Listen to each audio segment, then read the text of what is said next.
Good morning to all my friends. नमस्ते सभी को। आज से एसएससी जीडी के लिए मैथ्स की क्लासेस स्टार्ट होने वाली हैं, जो कि ए टू जेड टॉपिक को कवर किया जाएगा।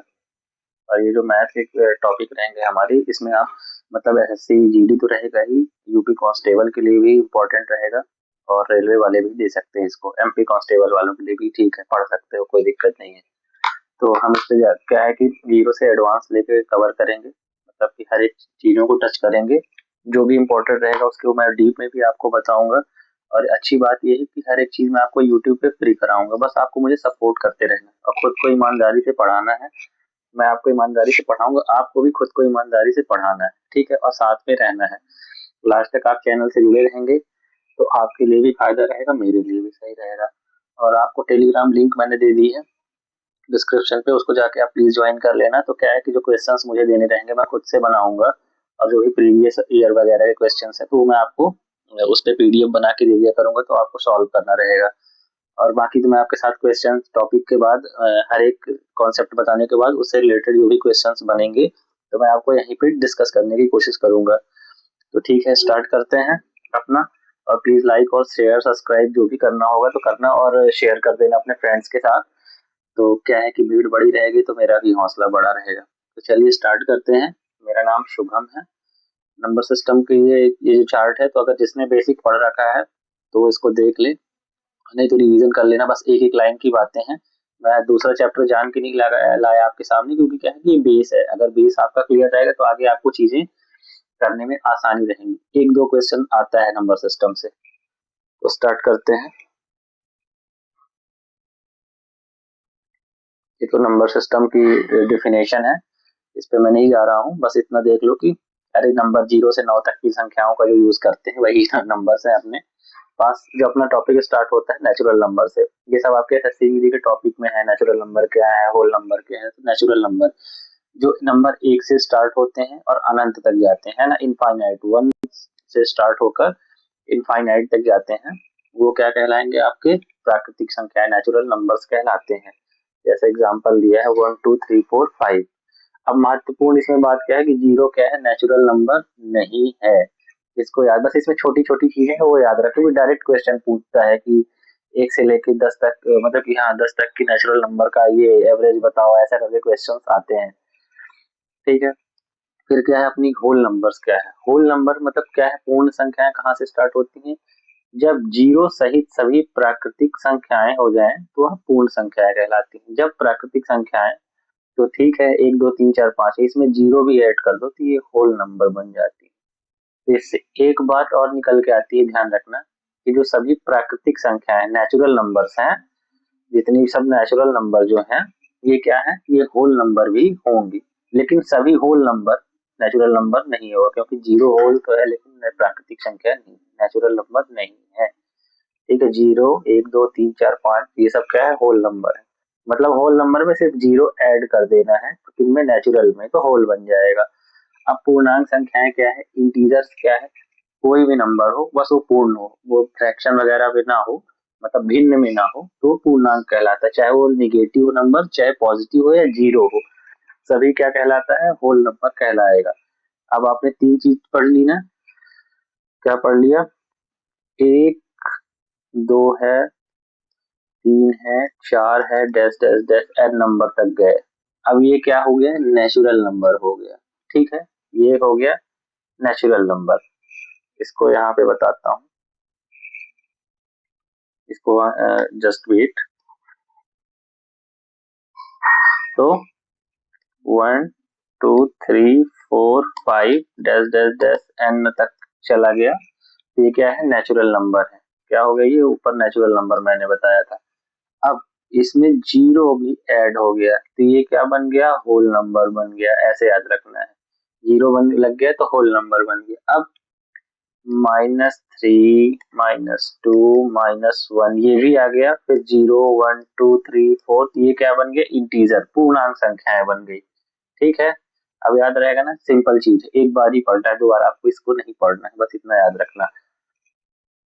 अब नेक्स्ट आता है परिमेय संख्या। यहाँ से आंख खोल लो थोड़ा सा, अगर सो रहे हो तो ठंडी में।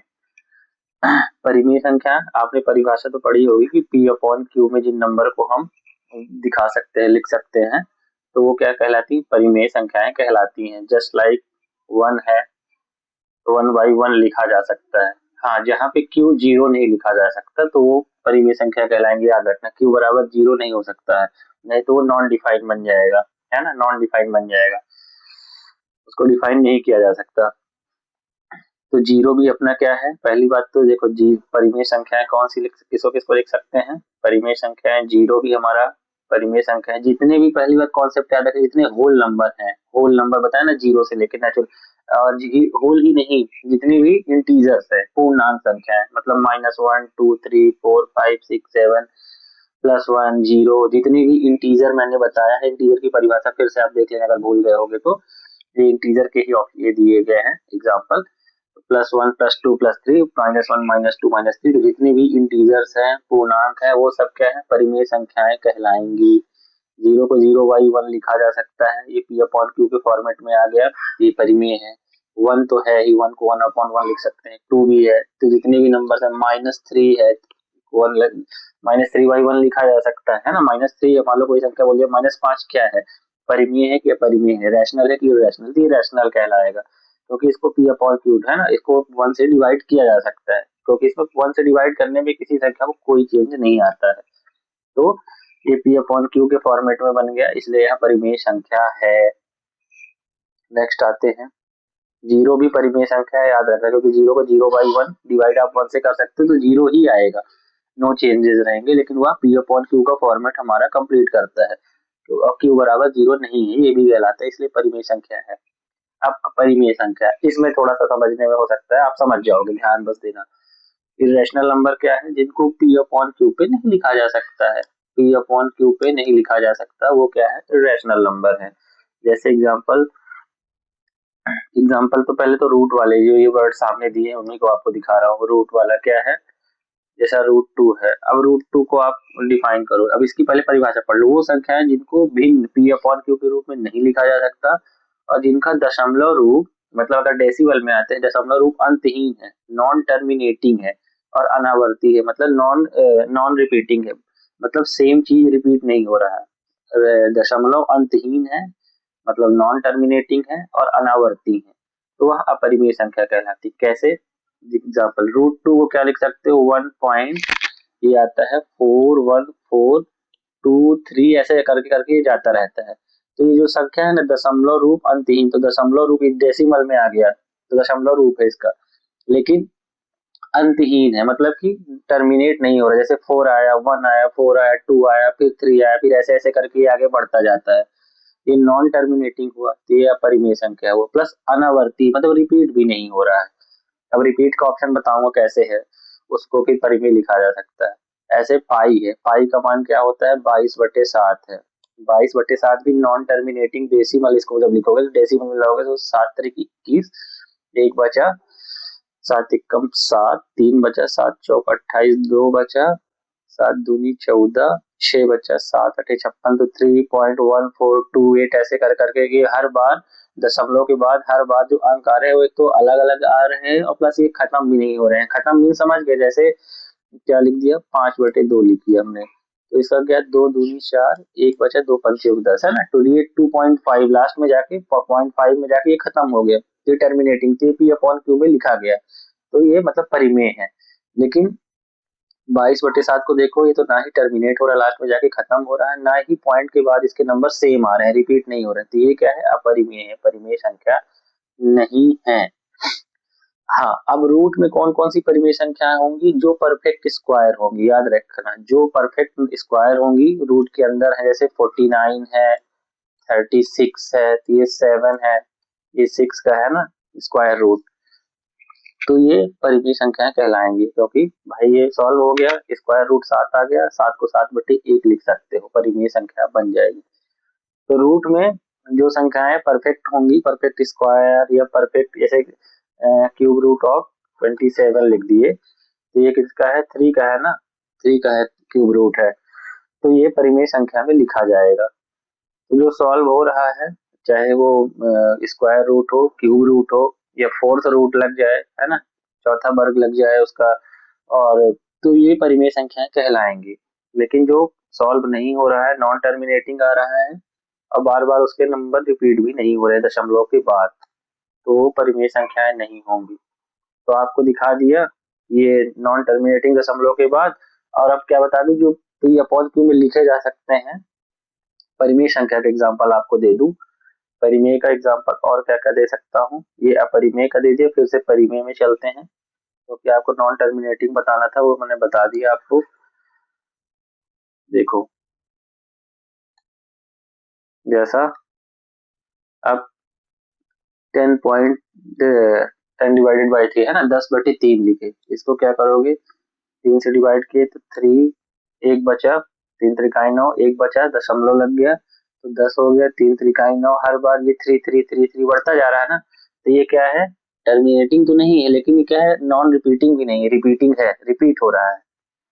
ठीक है, तो इसको क्या लिख सकते हैं, 3.3 बार लिख सकते हैं। तो यह परिमेय संख्या है, ध्यान रखना यह परिमेय संख्या है। क्योंकि यह दशमलव के बाद रिपीट हो रहा है, सेम दशमलव के बाद अगर संख्याएं एक तो रिपीट नहीं हो रही हैं और दूसरा खत्म नहीं हो रही, तो वह परिमेय है। अगर दशमलव के बाद संख्या खत्म तो नहीं हो रही लेकिन रिपीट हो रही बार बार, तो उसमें बार लग जाता है, तो वो परिमेय संख्या होगा। इस पे ध्यान देना है आपको, ठीक है ना। और आपको जैसे मान लो कि संख्या ये 3.3 दिया बार दिया है, इसको सिंप्लीफाई बोलता है, इसको भिन्न में लिखे तो भिन्न में लिखने का भी समझ लो। जो भी संख्या जैसे ये 33 है डिवाइडेड बाई ये 3 के ऊपर दशमलव के बाद जिन संख्या में बार लगा है, जितनी संख्याएं हैं, तो उसका एक 9 आ जाएगा। ठीक है ना, बार की जगह बार हटता है तो 9 आ जाता है। और इसमें 33 में माइनस क्या होगा, ये जो पॉइंट के पहले दशमलव के पहले की संख्या है इसको माइनस करते हैं, तो ये हो जाएगा 33 में 3 गए, 30/9। और सिंप्लीफाई किए 3 से गया तो ये 10/3 हो गया, ये याद रखना, ठीक है ना। ये बार को सॉल्व करने का तरीका है।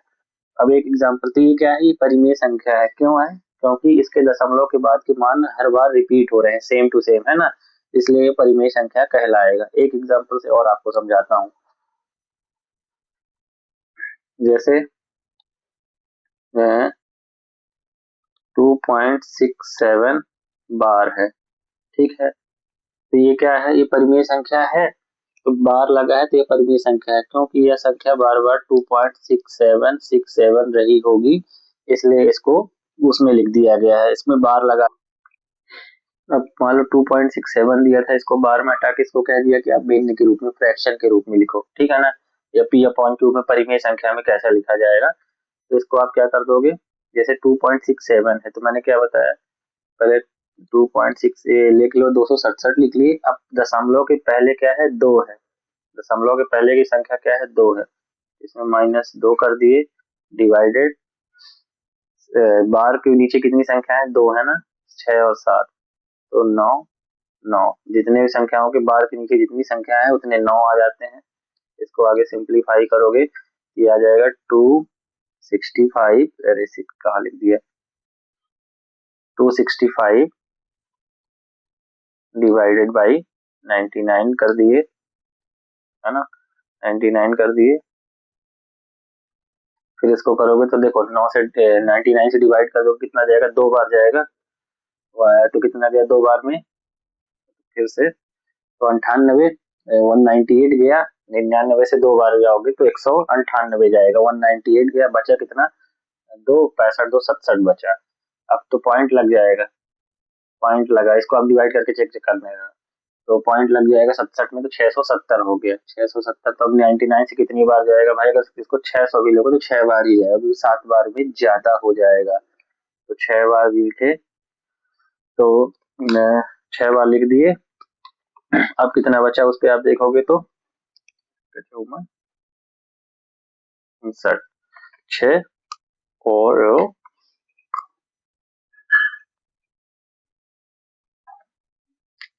इसको नीचे बता देता हूँ, इस पेज में आ भी नहीं पा रहा है नीचे।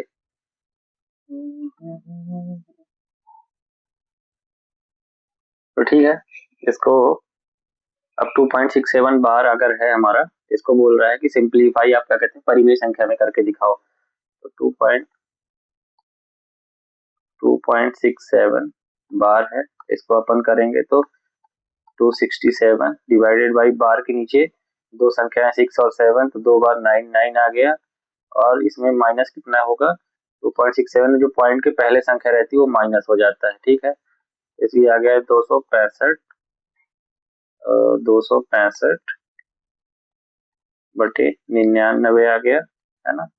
265 बटे 99 आ गया। फिर इसको सिंप्लीफाई आगे नेक्स्ट टाइम करोगे तो इससे क्या कहते हैं, डिवाइड करो, भाग दो।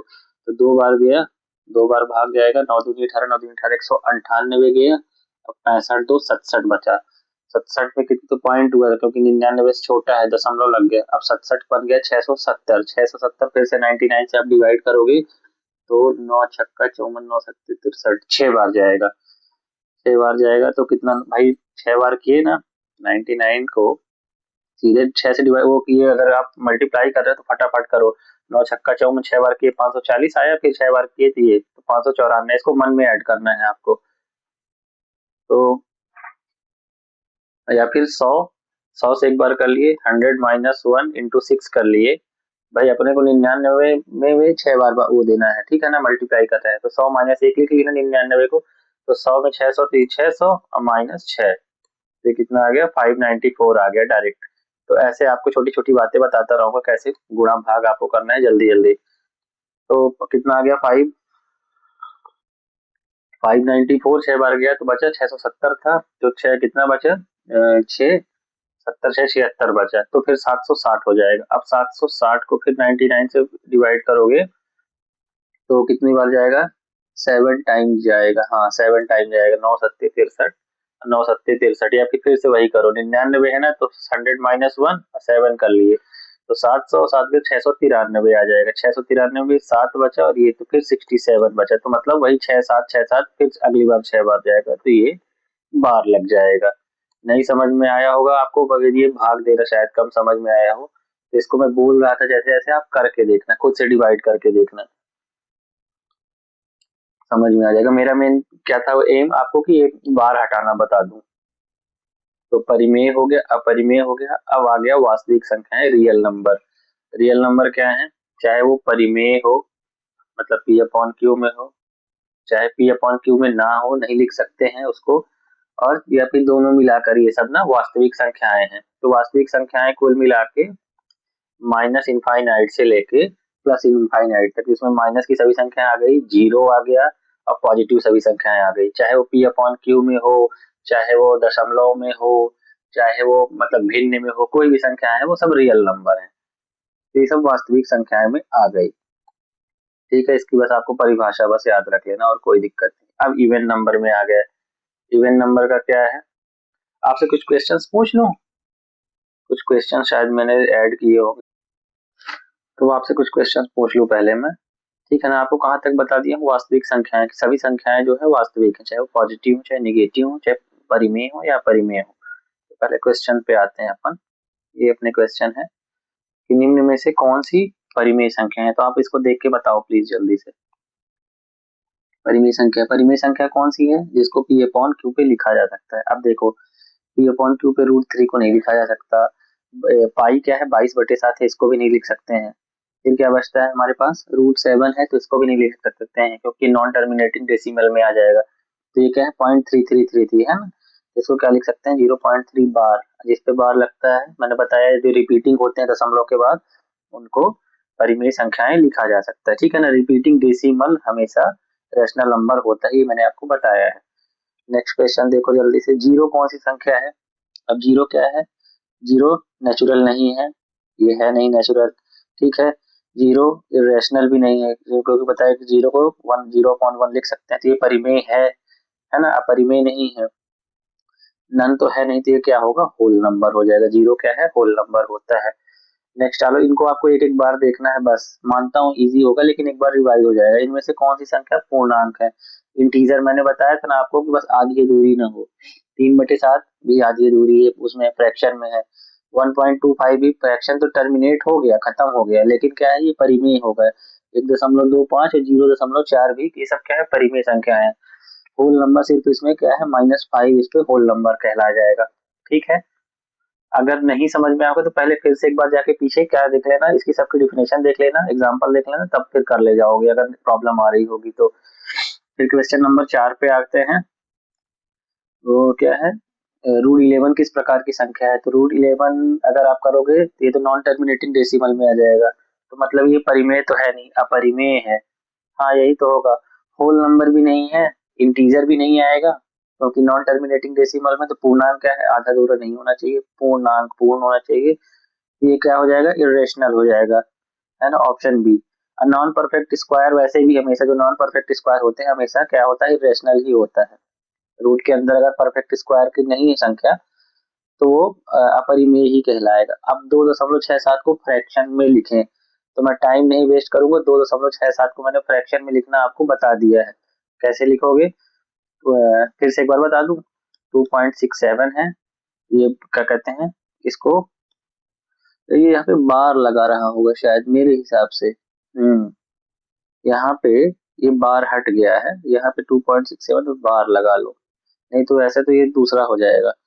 तो कैसे लिखोगे, तो 267 लिखा। अब बार के यहाँ पे नीचे दो संख्याएं हैं तो दो नौ आएंगे, है ना, जितनी संख्याएं बार के नीचे उतने नौ। अब माइनस होता है इसमें जो दशमलव के पहले की संख्या क्या है, दो है। ये अपना क्या आ गया, 265/99 आंसर हमारा आ गया, 265/99 है ना, ऑप्शन नंबर बी आ गया। नेक्स्ट क्या है, निम्न में से कौन सी पूर्ण संख्या है। होल नंबर क्या बताया था आपने, एक से लेकर अनंत तक की संख्या नेचुरल होती हैं, जीरो जब उसमें ऐड हो गया तो क्या है, होल नंबर बन जाता है, पूर्ण संख्याएं बन जाती हैं। नेक्स्ट क्वेश्चन देख लो, कौन सी संख्या नॉन टर्मिनेटिंग या नॉन रिपीटिंग है ना, विच number is non repeating non terminating, मतलब टर्मिनेट हो जाएगा, नॉन टर्मिनेटिंग मतलब टर्मिनेट भी हो जाएगा, नॉन रिपीट भी नहीं होगा, खत्म हो जाएगा। देखो 1.3333 क्या है, रिपीटिंग है, रिपीट हो रहा है। जीरो, ये रूट 5 भी क्या है, नॉन टर्मिनेटिंग होगा, है ना, नॉन टर्मिनेटिंग, हाँ नॉन टर्मिनेटिंग होगा। अब 0 1 2 5, 0 1 2 5 क्या रहेगा, 0 1 2, हाँ ये तो क्या है, टर्मिनेटिंग है ये भी। और 2.75 तो पूछा क्या, which number is non terminating, non repeating irrational number, non terminating root 5 है, हाँ रूट 5 है। देखो कौन सी संख्या नॉन टर्मिनेटिंग है पूछा है, मतलब कि नॉन टर्मिनेटिंग, टर्मिनेट नहीं होगा और रिपीट भी नहीं होगा। 1.333 क्या है, ना ही टर्मिनेट हो रहा है लेकिन रिपीट हो रहा है, तो ये नहीं होगा हमारा आंसर। 2.5 क्या है, टर्मिनेट हो गया। और 0.125 भी क्या है, टर्मिनेट हो गया। तो ये रूट 5 भी है जो नॉन टर्मिनेटिंग होगा। ये 2 पॉइंट फिर समथिंग आएगा, दो दूनी चार, है ना, पांच, ऐसे ही कुछ आता है इसका मान, रूट 5 का मान आप कैलकुलेट करके देख लेना, निकालने लगूंगा तो बहुत टाइम लग जाएगा। 2 पॉइंट समथिंग समथिंग आएगा रूट 5 का। तो ये क्या है, नॉन टर्मिनेटिंग भी है और नॉन रिपीटिंग भी है, मतलब हर बार मान इसका बदलता जाएगा, ठीक है ना। तो रूट 5 का मान 2.236 ऐसे ऐसे करके कुछ जाता है। तो देखो ये टर्मिनेट भी नहीं हो रहा है, बढ़ता जाएगा, कुछ ना कुछ जाता जाएगा, समथिंग समथिंग, और क्या है, रिपीट भी नहीं हो रहा, हर बार अलग अलग नंबर आएंगे, तो ये नॉन रिपीटिंग नॉन टर्मिनेटिंग है। तो अपना आंसर आ गया रूट 5, ठीक है। अगर मैं आपको बता देता, ये निकालने का रहता है, रूट का मान निकालने का रहता है मुझे, लेकिन मैं बताऊंगा तो टाइम लग जाएगा आपको, उसका काम भी शायद नहीं पड़ेगा। और अगर कोई क्वेश्चन अगली बार आएगा तो मैं उसको बता दूंगा।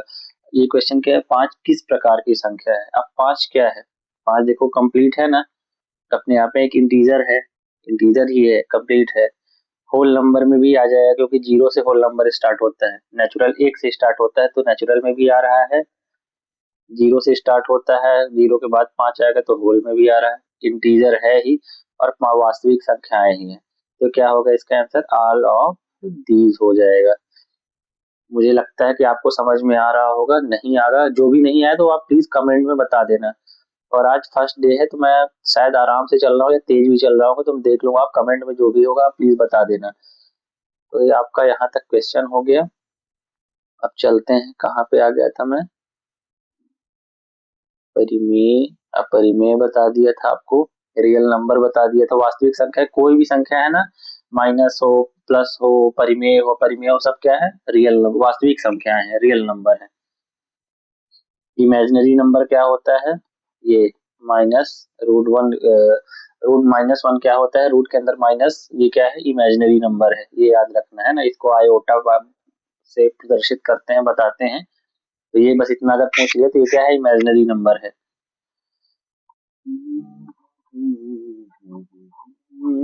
सम संख्या तो सभी को पता होगा कि जो संख्या 2 से विभाजित हो वो सम संख्याएं होती हैं। 2, 4, 6, 8, 10 क्या है, सम संख्या है। सम संख्या का क्या है, डेफिनेशन क्या है, जो संख्याएं 2 से विभाजित होती हैं वो क्या है, सम संख्या है। ऑड नंबर क्या है, जो संख्या 2 से विभाजित नहीं होती वो विषम संख्या है, ऑड नंबर है। बस इतना आपको पता ही है। अब अभाज्य संख्या, क्या, अभाज्य संख्या वो है, प्राइम नंबर कौन से होते हैं, जो खुद से और एक से डिवाइड होती है, जो स्वयं से और 1 से डिवाइड हो वो क्या है, अभाज्य संख्या है, प्राइम नंबर है। ठीक है ना। तो 2, 3, दो क्या है, दो, दो क्या है, प्राइम नंबर है। इवन तो है, दो ही एक ऐसी संख्या है जो सम है लेकिन अभाज्य है। बाकी सभी जो प्राइम नंबर होते हैं अभाज्य, वो विषम ही होंगे, है ना, ऑड ही होंगे। लेकिन दो एक ऐसी संख्या है, पूछ लेता है कभी, कौन सी ऐसी संख्या है जो सम तो है लेकिन अभाज्य है, तो क्या है, वो दो है। तो दो अभाज्य संख्या है लेकिन सम भी है। तो 2, 3, 5, 7, 11, तीन भी क्यों, दो क्यों अभाज्य आ जाती है, दो का सम क्यों है, क्योंकि दो दो से डिवाइड होता है, तो सम की परिभाषा में आ गया। अब आ गया कि अभाज्य संख्या है, तो अभाज्य क्यों, क्योंकि अभाज्य की परिभाषा है कि वह संख्या, वो संख्या जो खुद से और एक से डिविजिबल हो। तो दो क्या है, एक, दो का अगर देखोगे, दो के फैक्टर एक भी आएगा और दो का फैक्टर दो भी है, तो ये खुद से भी कट रही है और एक से कट रही है ना। तो ये किस में आ गई, प्राइम नंबर की डिफिनेशन में आ गया, अभाज्य संख्या की डिफिनेशन में आ गया। और इवन तो है ही, क्योंकि इवन की क्या है परिभाषा, डेफिनेशन की, दो से जो डिवाइड हो वो इवन नंबर होता है। ये दो इसलिए दोनों में आ जाता है। दो एक सम अभाज्य संख्या है, दो क्या है, प्राइम नंबर है लेकिन इवन प्राइम नंबर है दो। अब कंपोजिट नंबर, कंपोजिट नंबर क्या होता है, मिश्र संख्याएं जो एक से अधिक संख्याओं से मिलकर बनी होती है, वो कंपोजिट नंबर होता है। ठीक है ना। जो एक से, अपनी तो ठीक है खुद से है, उसपे उसका मल्टीप्लायर जो फैक्टर होता है वो खुद भी है और कुछ और नंबर भी मिले हों। एक के अलावा, एक के अलावा, एक और खुद के अलावा और भी संख्याएं जो मिली हो उसमें, उसको तो क्या बोलते हैं, कंपोजिट नंबर बोल देते हैं। संयोजित संख्या या मिश्र संख्या भी बोलते हैं, सम्मिश्र संख्या, कुछ भी बोलते हैं। ये दो तीन नाम है, मिश्र संख्या है ना, संयोजित संख्या, कंपोजिट इंग्लिश वर्ड है। तो जैसे 4 हो गया, 4 का फैक्टर क्या है, एक, दो भी इसमें है, दो दो ऐड है, एक से अधिक संख्याएं हैं, दो से, है ना, दो से अधिक संख्याएं हैं तो मिश्र संख्या हो गई है। दो या दो से अधिक उसकी संख्याएं हो, 4 हो गया। 6 भी हो गया, 6 के फैक्टर क्या है, 1, 2, 3। तो 6 की भी एक, दो से अधिक संख्याएं आ गई, इसलिए क्या है, 6 वो है, कंपोजिट नंबर है, मिक्स संख्याएं हैं। 9 भी हो गया, 1 into 3 into 3, इसमें भी दो से ज्यादा संख्याएं हैं, तो ये क्या है, कंपोजिट नंबर। भाई इनकी एक एक बार डेफिनेशन याद रखना, क्योंकि डायरेक्ट क्वेश्चन पे जब आएंगे तो अप्लाई करने में मजा आएगा। तो देखते हैं अब, ये कुछ क्वेश्चन है आपको, ये क्लास क्वेश्चन है, इसका आंसर तो दिया ही है, मैं हटाना भूल गया, सॉरी। अभी अब क्या है, कोई मतलब नहीं है। तो प्राकृतिक क्वेश्चन, प्राकृतिक संख्या कौन सी है, तो ये आपके सामने आंसर ही है। तो मेरा कहना ये है कि जैसा भी आपको लगा हो प्लीज आप कमेंट करके बताना, और आप चैनल को सब्सक्राइब कर लेना। और अगर अच्छा रिस्पांस मिलता है तो मैं यूट्यूब पे ही सारी क्लासेस आपको फ्री में step by step, number system है, फिर देखता हूँ अगला कौन सा टॉपिक लेके आना है। अभी नंबर सिस्टम की ही कुछ चीजें, एलसीएम एचसीएम वगैरह बचा हुआ है, और भी देखूंगा लेटेस्ट पैटर्न के हिसाब से। मैं आपको जो जो भी कराना होगा वो मैं कराऊंगा, ईमानदारी से पूरी रिसर्च के साथ करवाऊंगा। आप मुझ पर ट्रस्ट कर सकते हैं, मैंने भी कई सारे एग्जाम दिए हैं, कई सारे एग्जाम क्वालिफाई भी किए हैं। तो प्लीज आप चैनल से जुड़े रहो, लाइक और सब्सक्राइब कर देना, कोशिश करो शेयर भी कर दो अपने दोस्तों में। तो अगर अच्छा रिस्पॉन्स रहा तो डेली मैं आपको, डेली क्लासेस करा के आपको, क्योंकि 2 से 3 महीने की है और 20 क्वेश्चंस आपको आने हैं मैथ के, तो उसमें मैं आपको परफेक्ट करा दूंगा, आपको खुद ही रिजल्ट मिलेगा। जैसे ही कुछ टॉपिक हो जाते हैं ना तो मैं आपको मिक्स टाइप की प्रैक्टिस कराने लगूंगा, और कम टाइम में कैसे करना है वो भी बताऊंगा। हर टाइप के क्वेश्चन लेके आऊंगा, ठीक है ना, कौन से टाइप क्वेश्चन पहले करने हैं, कौन से बाद करने, हर एक तरीका जो कि एग्जाम से रिलेवेंट है, क्योंकि मैंने खुद ही बहुत सारे एग्जाम दिए हैं, वो सब मैं आपको बताऊंगा। और मैथ की आपको टेंशन बिल्कुल नहीं लेनी है, बस आप दबा के लाइक करो, सब्सक्राइब करो और मेरे साथ जुड़े रहो। कोई प्रॉब्लम होगी, टेलीग्राम की मैंने लिंक दे दी है, बस उसको आप ज्वाइन कर लो, आपको नए नए क्वेश्चन देता रहूंगा, जो भी जरूरी होगा तो आपको जानकारी मिलती रहेगी एसएससी जीडी से रिलेटेड। तो thank you, bye bye, take care.